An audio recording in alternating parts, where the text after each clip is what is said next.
لیکن استدلال امام بخاری رحمۃ اللہ علیہ کا اس طرح ہے کہ بھئی جب اس کے گھر میں سے پانی آیا ہے گرم، تو گرم پانی بار بار نہیں کیا جاتا، ایک مرتبہ گرم کر کے رکھ لیا جاتا ہے، تو اس کے گھر میں وہ گرم پانی رکھا ہوا تھا تو لا محالہ اس نصرانی عورت نے اسے استعمال کیا ہوگا، اور پھر بھی حضرت عمر نے اس کو استعمال کیا تو مسئلہ معلوم ہو گیا کہ عورت کے استعمال کے بعد جو برتن میں بالٹی اور ٹب میں پانی بچا ہوا ہے وہ ناپاک نہیں ہوا ہے، اس سے مرد وضو کرنا چاہے تو کر سکتے ہیں۔ اور حضرت عمر فاروق رضی اللہ تعالیٰ نے وضو فرمایا تھا گرم پانی سے جو نصرانی عورت کے مکان سے لایا گیا تھا۔ وبه قال حدثنا عبد الله بن يوسف قال حدثنا مالك عن نافع عن ابن عمر أنه قال كان الرجال والنساء يتوضؤون في زمان رسول الله صلى الله عليه وسلم۔ عبداللہ ابن عمر فرماتے ہیں کہ مرد اور عورتیں حضور کے زمانے میں ایک ساتھ وضو کیا کرتے تھے۔ ایک ساتھ کا مطلب یہ بھی کہ محارم ایک ساتھ جمع ہو کے غیر محرم، ایک ساتھ کا مطلب یہ ہے کہ ایک ہی برتن سے ایک بعد دیگرے اسی برتن میں رکھے ہوئے پانی کو مرد استعمال کرتے تھے، اسی کو عورتیں استعمال کرتے تھے۔ باب صب النبی صلی اللہ علیہ وسلم وضوءه على المغنى علیہ، مغمى علیہ۔ دیکھو وضو کرنے کے بعد جو پانی بچا رہتا ہے یہ پانی میں ایک طرح کی برکت ہے، لہٰذا کسی کے علاج کے لیے اگر اس کے چھینٹے مار دیے جائیں تو جائز ہے۔ حضور پاک صلی اللہ علیہ وسلم نے ایسا کیا ہے۔ پیغمبر علیہ السلام نے اپنے وضو کے بچے ہوئے پانی کو ڈالا تھا اس شخص پر جو بے ہوش ہو گیا تھا، یہ حضرت جابر رضی اللہ تعالیٰ کا قصہ ہے۔ وبه قال حدثنا ابو الولید قال حدثنا شعبہ عن محمد بن المنکدر قال سمعت جابرا یقول جاء رسول اللہ، حضرت جابر فرماتے ہیں کہ میرے پاس رسول پاک صلی اللہ علیہ وسلم تشریف لائے، یعودنی وانا مریض، آپ میری عیادت کے لیے تشریف لائے تھے، میں بیمار تھا، لا عاقل، مجھے ہوش نہیں آ رہا تھا، بے ہوش تھا، فتوضأ، پیغمبر علیہ السلام نے وضو فرمایا، وصب علی من وضوئہ، اور اپنے وضو کا بچا ہوا پانی میرے اوپر چھڑک دیا، فعقلت، مجھے ہوش آ گیا، فقلت یا رسول اللہ، تو میں نے کہا حضرت لمن المیراث، میری میراث کس کو ملے گی؟ انما یرثون کلالہ، اس لیے کہ میں تو کلالہ کی حیثیت میں ہوں۔ فنزلت آیت الفرائض، تو وہ آیت نازل ہوئی جس میں وراثت کے حصے بیان کیے گئے ہیں۔ یستفتونک فی الکلالہ قل اللہ یفتیکم فی الکلالہ الی آخر آیہ۔ باب الغسل والوضوء في المغصب والقدح والخشب والحجارة۔ دیکھو یہ مختلف برتنوں کے نام یہاں پر آئے ہیں۔ امام بخاری رحمۃ اللہ علیہ فرماتے ہیں کہ وضو کا پانی جس برتن کے اندر ہے، غسل کا پانی جس برتن کے اندر ہے، اس کی دھات سے کوئی مطلب نہیں، تانبے کا ہو، پیتل کا ہو، لوہے کا ہو، پلاسٹک کا ہو، مٹی کا بنا ہوا ہو، لکڑی کا بنا، ایسا بھی ہو، کسی بھی طرح کے پاک برتن میں پانی رکھ کر آپ اس سے غسل کر سکتے ہیں، وضو کر سکتے ہیں۔ برتن سے نہ کسی چیز کے اندر علت پیدا ہوتی ہے نہ حرمت پیدا ہوتی ہے، کسی بھی دھات کا بنا ہوا ہو، بس شرط یہ ہے کہ وہ پاک ہونا چاہیے، سمجھ گئے؟ مخزب سے وضو اور غسل کرنے کا بیان، قدح سے وضو اور غسل کرنے کا بیان، خشب سے وضو کرنے کا بیان اور پتھر سے وضو کرنے کا، یعنی ساری دھاتوں کے بنے ہوئے برتن میں پانی لے کر اس سے وضو کر سکتے ہیں۔ چلو۔ وبه قال حدثنا عبد الله بن منير سمع عبد الله بن بكر قال حدثنا حميد قال عن انس قال حضرت الصلاة فقام من كان قریب الدار الى اهله، نماز کا وقت ہو گیا تو حضور مجلس سے اٹھ گئے، تو جو آدمی جس آدمی کا گھر قریب تھا وہ اٹھ کر اپنے گھر چلا گیا، وہ بقیہ قوم، اور کچھ لوگ رہے جن کے گھر دور تھے، تو پیغمبر علیہ السلام کے لیے پتھر کے ایک لگن میں پانی لایا، پتھر کا ایک لگن لایا گیا، تسلا لایا گیا جس میں پانی تھا، فَصَغُرَ الْمِخْزَبُ أَنْ يَبْسُطَ فِيهِ كَفُّهُ، اتنا چھوٹا سا تھا وہ پیالہ کہ آپ کا ہاتھ بھی اس میں مشکل سے جا رہا تھا۔ پس مخزب چھوٹا پڑ گیا اس سے کہ اس میں آپ کا ہاتھ پھیل گیا، لیکن سارے لوگوں نے اسی سے وضو کر لیا۔ یعنی اتنا چھوٹا سا برتن تھا جس میں پانی لایا گیا تھا کہ ایسے کھول کر کے حضور کا ہاتھ بھی اس میں نہیں آتے، بیچ کاٹ ڈالا، لیکن آپ کے ہاتھ کی برکت سے اس میں معجزے کے طور پر کتنی بڑھوتری ہوئی، 80 آدمی موجود تھے، سب نے اسی سے وضو کر لیا۔ فتوضأ القوم كلهم، سارے لوگوں نے اس سے وضو کر لیا۔ قلت، میں نے کہا، کم کنتم، کتنے لوگ تھے جی؟ حضرت انس جو روایت سنا رہے تھے حمید کو، تو حمید ان کے شاگرد ہیں۔ حمید نے پوچھا کہ حضرت جی کتنے لوگ رہے ہوں گے اس وقت جنہوں نے اسے ایک پیالے پانی میں وضو کیا تھا، ایک لوٹیا پانی میں وضو کیا تھا؟ قال 80 و زیادہ، 80 اور اس سے زیادہ، یعنی 80 لوگوں نے ایک لوٹیا پانی سے وضو کر لیا۔ چلو۔ وبه قال حدثنا محمد بن علاء قال حدثنا أبو أسامة عن بريدة عن أبي بردة عن أبي موسى أن النبي صلى الله عليه وسلم دعا بقدح فيه ماء فغسل يديه ووجهه فيه ومج فيه. وبه قال حدثنا أحمد بن يونس قال حدثنا عبد العزيز بن أبي سلمة قال حدثنا عمرو بن يحيى عن أبيه عن عبد الله بن زيد قال أتى رسول الله صلى الله عليه وسلم فأخرجنا له ماء في تور من سفر فتوضأ فغسل وجهه 3 ويديه مرتين ومسح برأسه فأقبل به وأدبر وغسل رجليه. وبه قال حدثنا أبو اليمان قال أخبرنا شعيب عن الزهري قال أخبرني عبيد الله بن عبد الله بن عتبة أن عائشة رضي الله تعالى عنها قالت لما ثقل النبي صلى الله عليه وسلم واشتد به وجهه، جب حضور کی بیماری سخت ہو گئی، استأذن ازواجہ فی ان یمرض فی بیتہ، تو آپ نے اپنی بیویوں سے اجازت مانگی اس بات کی کہ ایام بیماری میرے گھر میں گزارے جائیں۔ آپ نے باقاعدہ صراحتاً اجازت نہیں مانگی تھی کہ میں حضرت عائشہ کے رہنا چاہتا ہوں، آپ سمجھتے تھے کہ کسی کی دل شکنی نہ ہو جائے، بار بار جہاں بھی جاتے نا 13 دن تک آپ بیمار رہے، تو یہاں ہیں ابھی کل کو کہاں رہوں گا، کل کو کہاں رہوں گا، جب بار بار کل کہاں رہوں گا تو ازواج مطہرات سمجھ گئی کہ حضرت جلد سے جلد حضرت عائشہ کی باری کے منتظر ہیں۔ فَأَذِنَّ لَهُ، حضور کا منشا سمجھ کر ساری بیویوں نے کہا کہ حضرت ہماری طرف سے کوئی پابندی نہیں، بخوشی ہم اجازت دیتے ہیں کہ بیماری کے ان ایام میں آپ حضرت عائشہ کے یہاں قیام فرمائیں، ہمیں کوئی اعتراض نہیں ہے۔ چنانچہ آپ نے بھی قیام فرمایا اور یہ قیام اللہ تعالیٰ نے قیامت تک کے لیے قبول فرمایا۔ وہیں آپ کی وفات ہوئی اور وہیں آپ کو دفنایا گیا اور وہیں آپ آرام فرما ہیں، اور قیامت میں یہیں سے اٹھ کر آپ میدان حشر کے اندر اپنے دونوں ساتھیوں کے ساتھ تشریف لے جائیں گے۔ فَأَذِنَّ لَهُ، تو تمام بیویوں نے حضرت کو اجازت دے دی۔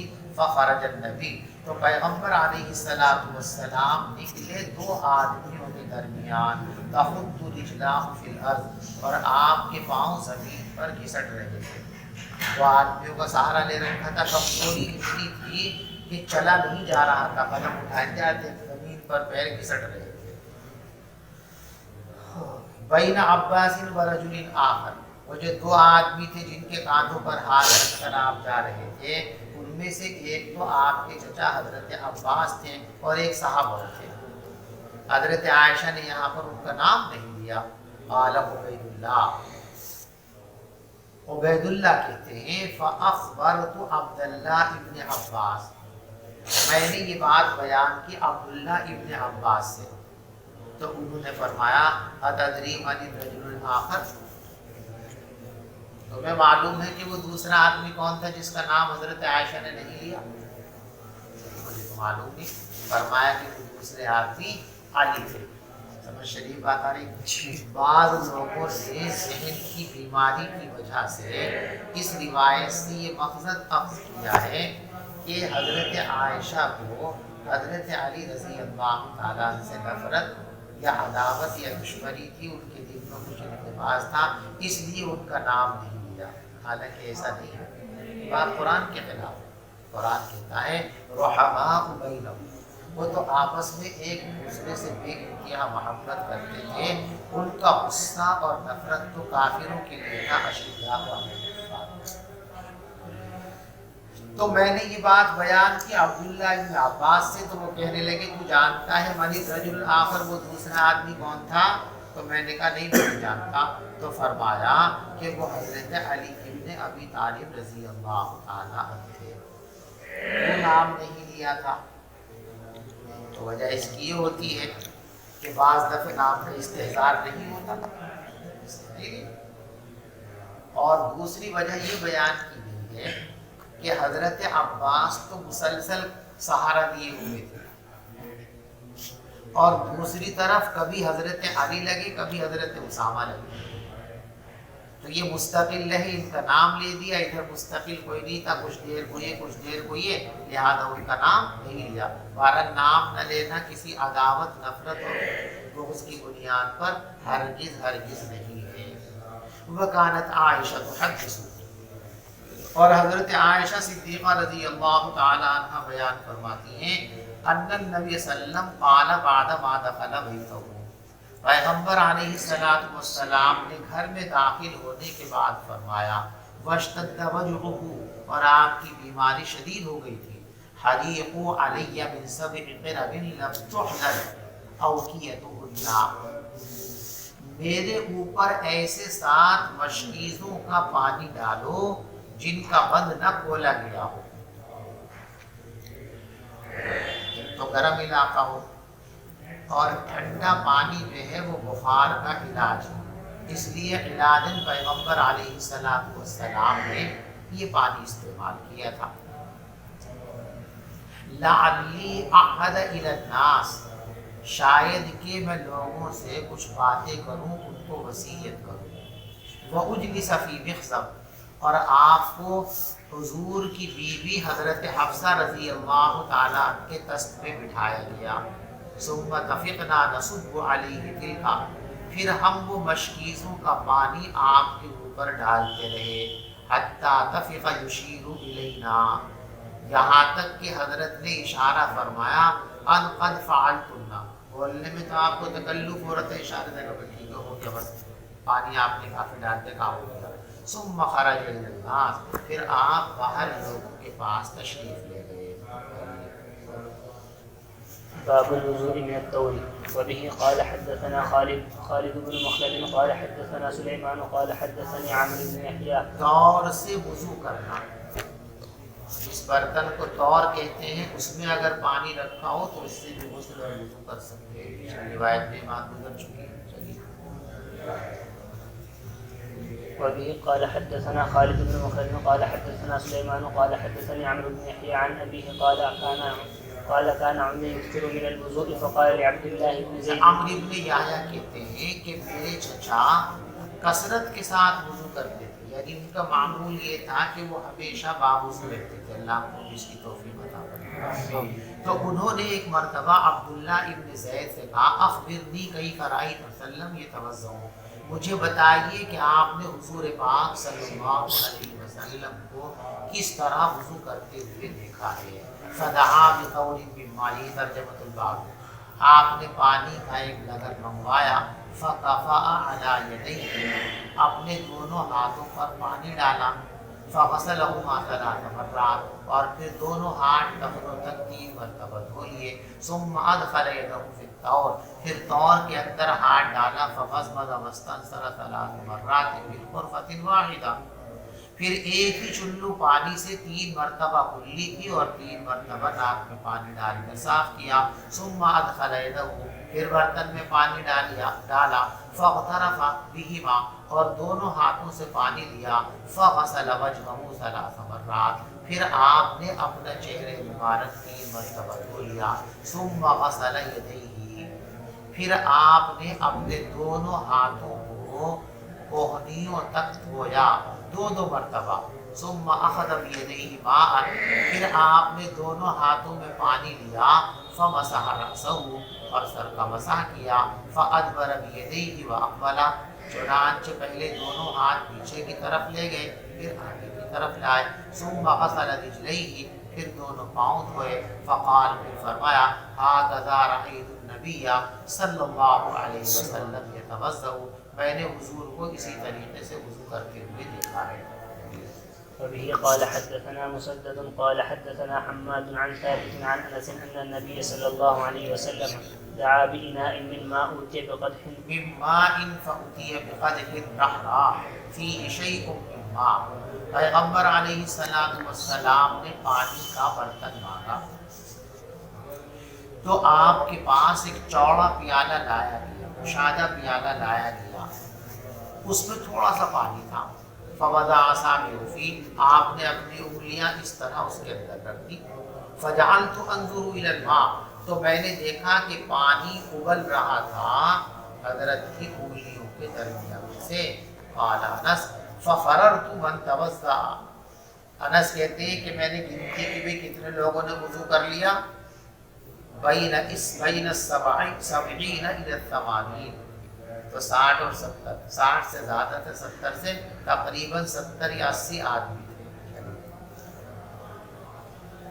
باب الماء باب الماء باب الوضوء من المد، مد سے وضو کرنے کا بیان۔ وبه قال حدثنا، مد جو برتن ہوتا تھا پہلے زمانے کے اندر، آج کے زمانے سے یوں سمجھیے کہ تقریباً 700 750 گرام پانی اس کے اندر آتا ہے۔ تو پیغمبر علیہ السلام ایک مد سے وضو فرمایا کرتے تھے۔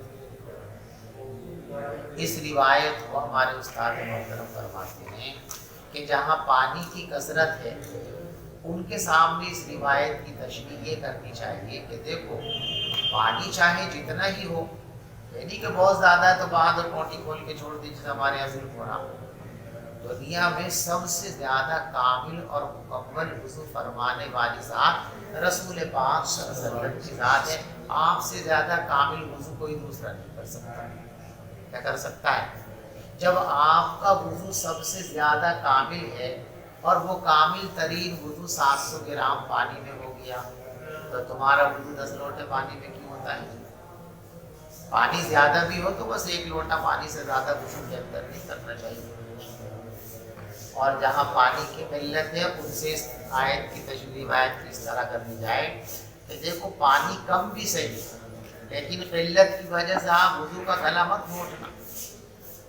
حضور پاک صلی اللہ علیہ وسلم جہاں تشریف فرما تھے وہاں بھی پانی کی قلت تھی، اس قلت کے باوجود آپ وضو کے اندر 700 گرام پانی، تو یہ نہیں کہ قلت ہے بالکل چپڑا چپڑی کر لو، نہیں، وضو ذرا اچھی طریقے سے کامل کرنا چاہیے۔ اسبغ الوضوء، کامل اور مکمل وضو کرو، قلیل بھی ہو تو چاہے دوسری ضرورتوں کے اندر تخفیف کر لو، لیکن وضو میں حد سے زیادہ تخفیف نہیں کرنی چاہیے، ذرا اچھی طریقے سے ہونا چاہیے، مکمل اطمینان ہو جائے کہ چہرہ دھل گیا ہے، ہاتھ دھل گئے۔ وفيه قال حدثنا أبو نعيم قال ثنا مسعر بتایا تھا سنا نہیں پڑھیں گے اس کو۔ قال حدثنا مسعر قال حدثني ابن جبير قال سمعت حدثني ابن جبر قال سمعت انسا يقول كان النبي صلى الله عليه وسلم يغسل او كان يغتسل بالساع الى 5 امداد ويتمزق بالبد۔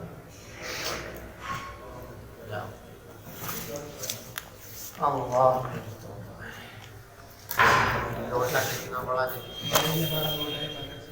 ہمارے مدرسے میں مختلف سائز کے لوٹے، ہمارے یہاں جو لوٹے ہیں 3 پاؤ پانی آوے اتنے بڑے بھی لوٹے، ٹھیک ہے، اور 2 کلو پانی آ جائے اتنے بڑے بڑے لوٹے۔